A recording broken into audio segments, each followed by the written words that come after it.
জুমার দিন গুনাহ মাফের দিন। সারা সপ্তাহে ভুল ত্রুটি অন্যায় যা করলাম জুমার নামাজের বদৌলতে সব গুনাহ মাফ করে দেয় কে?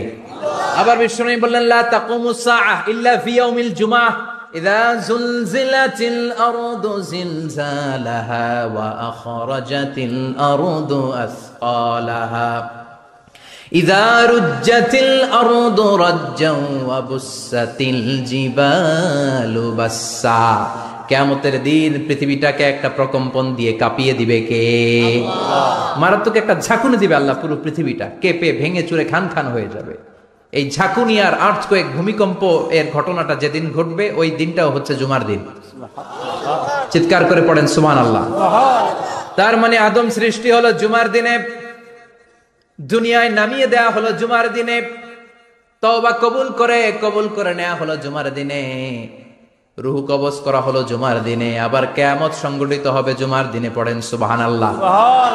আবার বিশ্বনবী বললেন আর রমাদান ইলা রমাদান, এক রমজান থেকে আরেক রমজানের মাঝখানে যত গুনাহ হয় মাফ করে কে? আল্লাহ। তারপরে বিশ্বনবী বললেন আল উমরাতু ইলাল উমরাহ, কেউ যদি একবার উমরা করে পরে আবার করলে দুই উমরার মাঝখানে গুনাহগুলো মাফ করে দেয় কে? আল্লাহ। আবার বিশ্বনবী বললেন আল জুমআতু ইলাল জুমআ কাফফারাতুন লিমা বাইনাহুমা, এক জুমার পর থেকে সামনের জুমা আসা পর্যন্ত যে সগীরা গুনাহগুলো হয় সবগুলো সগীরা গুনাহ মাফ করে দেয় কে? রজব শাবানে বরকতে দাও, রমজান মাসে গুনাহ ঝড়াও, সপ্তাহ জুড়ে তুমি বরকতে দাও, জুমার দিনেতে গুনাহ ঝড়াও, রজব শাবানে বরকতে দাও, রমজান মাসে গুনাহ ঝড়াও। ঠিক কি না? তার মানে জুমার দিন গুনাহ মাফের দিন। সারা সপ্তাহে ভুল ত্রুটি অন্যায় যা করলাম জুমার নামাজের বদৌলতে সব গুনাহ মাফ করে দেয় কে? আল্লাহ। এই দামি দিনটাকে আল্লাহ ইহুদিদের দিতে চেয়েছিলেন, পায় নাই। আলহামদুলিল্লাহ কইবেন না? আলহামদুলিল্লাহ। ইখতিলাফু, তারা ইখতিলাফ করে হারাইছে এটা। এই দামি দিনটা রব্বুল আলামিন নাসারাদেরকে দিতে চেয়েছিলেন, ফাখতালাফু, ওরাও ইখতিলাফ করে হারাইছে। এজন্য ইখতিলাফ ভালো জিনিস না খারাপ জিনিস? মারামারি ভালো জিনিস না খারাপ জিনিস? আর ঐক্য করা ভালো জিনিস না খারাপ জিনিস? ঐক্য করতে রাজি আছেন? ইহুদিদেরকে আল্লাহ দিতে চাইলেন, ইখতিলাফ করে হারাইছে। নাসারারাও হারাইছে। ফাজা আল্লাহু বিনা ফাহাদানা বিহাদা দ্বীন, রব্বুল আলামিন এই দিনটা আমাদেরকে দিলেন, আমরা ইখতিলাফ করি নাই, বিশ্বনবীর হাতে হাত রেখে ঐক্য করে ঘোষণা দিয়েছি জুমার দিন আমাদের সাপ্তাহিক দিন। সুবহানাল্লাহ। বিশ্বনবী বলেন ফাগাদান লিল ইয়াহুদ, সাপ্তাহিক আনন্দের দিন ইহুদিদের জন্য হচ্ছে শনিবার, ইয়াউমুস সাbt, ও বাদা গাদ লিন নাসারা, আর খ্রিস্টানদের জন্য হচ্ছে রবিবার, আর আমাদের জন্য হচ্ছে শুক্রবার। চিল্লায় পড়েন আল্লাহু আকবার।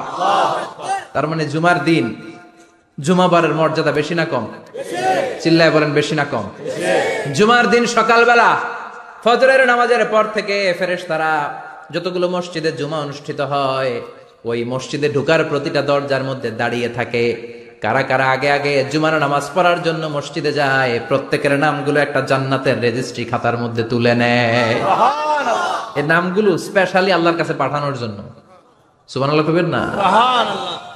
ডানে বায়ে সামনে পেছনে যতগুলো দরজা, প্রতিটা দরজায় ফেরেশতারা বসে থাকে।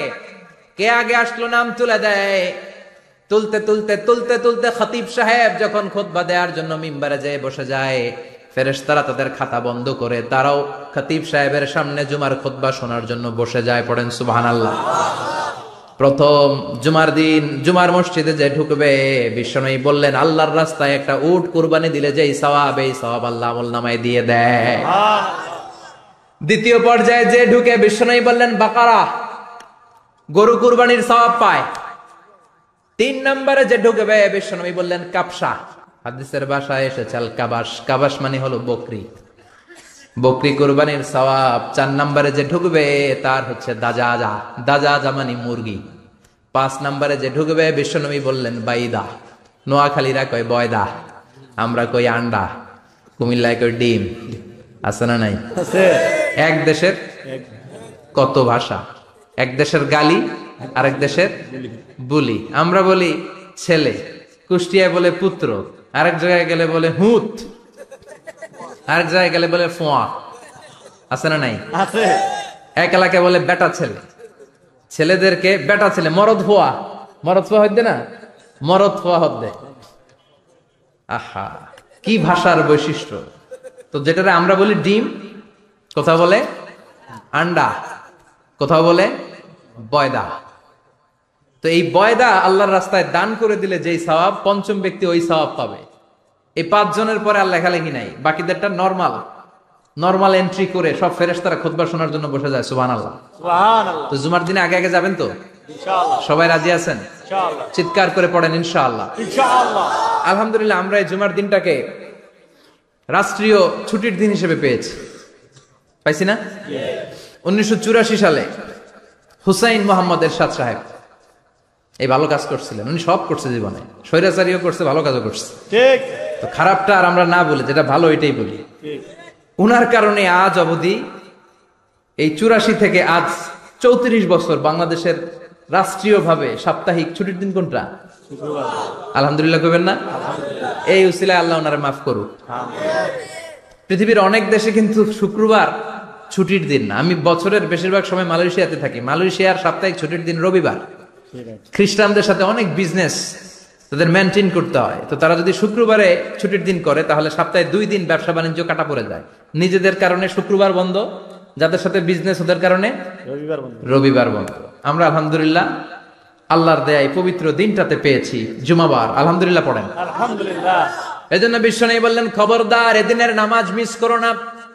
মান তারাকা সালাসা জুমাইন তাহাউনান, গাফলতি করে টানা 3টা জুমা যে এই ব্যক্তি মিস করলো, তাবা আল্লাহু ফি কলবিহি, রব্বুল আলামিন ওই লোকটার অন্তরের মধ্যে মোহর মেরে দেয়।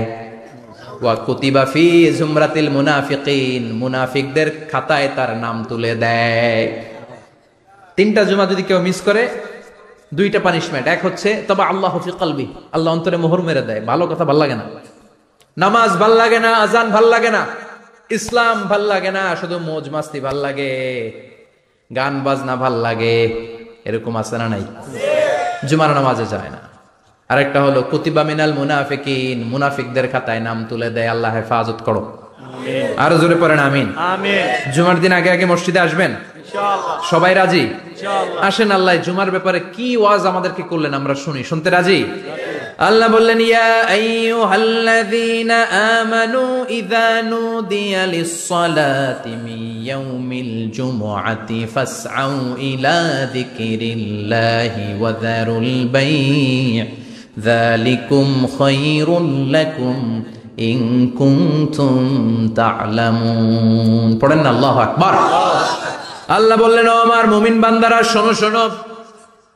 আপনাদেরকে অ্যাড্রেস করে আল্লাহ বলছেন, ও আমার মুমিন বান্দারা শোনো, ইযা নুদিয়া লিস-সালাতি মিন ইয়াউমিল জুমআ, জুমার নামাজের আযান যখন দেয়া হয়, ফাসআউ ইলা যিকরিল্লাহ, আল্লাহর স্মরণে তোমরা ধাবিত হও। ওয়া যারুল বাই', কেনা বেচা বন্ধ করে দাও। যালিকুম খায়রুল লাকুম ইন কুনতুম তা'লামুন, এটাই তোমাদের জন্য কল্যাণ যদি তোমরা বুঝতে পারো। জুমার নামাজের আযান যখন হয়, ফাসআউ ইলা যিকরিল্লাহ, আল্লাহর স্মরণে তোমরা বের হয়ে যাও। আল্লাহু আকবার। ফাসআউ ইলা যিকরিল্লাহ ইযা নুদিয়া লিস-সালামি ইয়াউমিল জুমআ, জুমার নামাজের আযান যখন দেয়া হয় বের হয়ে যাও, তখন কোনো কাজ রাখা যাবে না। এই আযান দ্বারা উদ্দেশ্য হচ্ছে খতিব সাহেব খুতবা দেওয়ার জন্য মিম্বারে বসলে যে আযানটা দেয়া হয়, এই আযান। কথা বুঝতে পেরেছেন?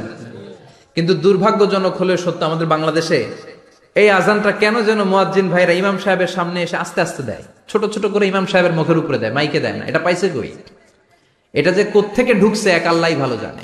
আজান মানে অ্যানাউন্সমেন্ট। আজান মানে কি? কথা বলেন। অ্যানাউন্সমেন্ট কি জোরে হবে না আস্তে? তো সব আজান মাইকে এত সাউন্ড করে, এই আজানটা ইমাম সাহেবের মুখের সামনে এসে ছোট ছোট করে কেন দেয়? এটার কোনো দলিল আছে বলে আমার জানা নাই। এই আজানটাও মাইকে হতে হবে। আমি পৃথিবীর যত দেশ ঘুরেছি, অনেক বড় বড় মসজিদে আমি জুমার সালাত করেছি, সব জায়গায় মক্কাতুল মুকাররমা সহ মসজিদে নববী সহ সব জায়গায় খতিব সাহেব জুমার মিম্বারে বসার পরে যে আজানটা দেয়া হয়, এটাও অন্যান্য আজানের মতো মাইকে দেয়া হয়। আল্লাহ বললেন, ইযা নুদিয়া লিস-সালামি ইয়াউমিল জুমআহ, জুমার দিনে আজান যখন দেয়া হয়, এই আজান দ্বারা উদ্দেশ্য হচ্ছে খতিব বসলে যে আজান 12:30 12:15 দিকে যে আজান, এই আজান উদ্দেশ্য নয়। বিশ্বনবীর সময়ে এই 12:30 12:15 দিকে যে আজান ছিল, এটা ছিল না। বিশ্বনবীর সময় ছিল না, আবু বকরের সময় ছিল না, সাইয়েদনা ওমর ফারুকের সময় ছিল না, এটা চালু হয়েছে সাইয়েদনা উসমান যুন্নুরাইনের সময়। তখন মদিনাতে মানুষের সংখ্যা অনেক বেড়ে গিয়েছে, লোকজন আর জায়গা হয় না, মুসল্লিতে ঠাসাঠাসি। উনি ঘোষণা দিলেন সুক জাওরা, জাওরা নামক বিশাল একটা বাজার আছে, ঘোষণা দিলেন এখন থেকে ওই জায়গায় জুমার নামাজ হবে। মানুষ যেন আগ থেকে প্রস্তুতি নিয়ে আসতে পারে, এজন্য জাওরা নামক বাজারে উনি আর একটা আজান দেওয়ার প্রচলন করলেন। সুবহানাল্লাহ। সেখান থেকে আজ অবধি আমরা এই অতিরিক্ত আজানটা দিয়ে থাকি। এটা নবীর সুন্নাত না, এটা সাহাবীর সুন্নাত। বিশ্বনবীর সুন্নাহ মেনে নেওয়া যেমনি আবশ্যক, 4 খলিফার থেকে পাওয়া সুন্নাতগুলো মেনে নেওয়া আবশ্যক। বিশ্বনবী বললেন আলাইকুম বিসুন্নতি ওয়া সুন্নাতিল খুলাফায়ে রাশিদিন আল মাহদিয়িন, আমার সুন্নাত ধরবা, হেদায়েত প্রাপ্ত 4 খলিফার সুন্নাত ধরবা। কেমনে ধরবা? ইক্ষু চিনেন? ইক্ষু না গ্যান্ডারি নাকি আখ না কুশাই? হ্যাঁ, আখ। কাঁচা আখ খায় কি করে? এই সামনের দাঁত দিয়ে ভাঙে না? সামনের দাঁত দিয়ে বলে ভাঙে, চাপার দাঁত দিয়ে, এই জায়গার দাঁত দিয়ে শক্ত করে ধরতে হয়। বিশ্বনবী বললেন আব্দু আলাইহা বিন নওয়াজিজ, আমার সুন্নাত আর সাহাবীদের সুন্নাতকে চাপার দাঁত দিয়ে আঁকড়ে ধরো, যাতে ছুটে না যায়। চিল্লায় পড়েন আল্লাহু আকবার।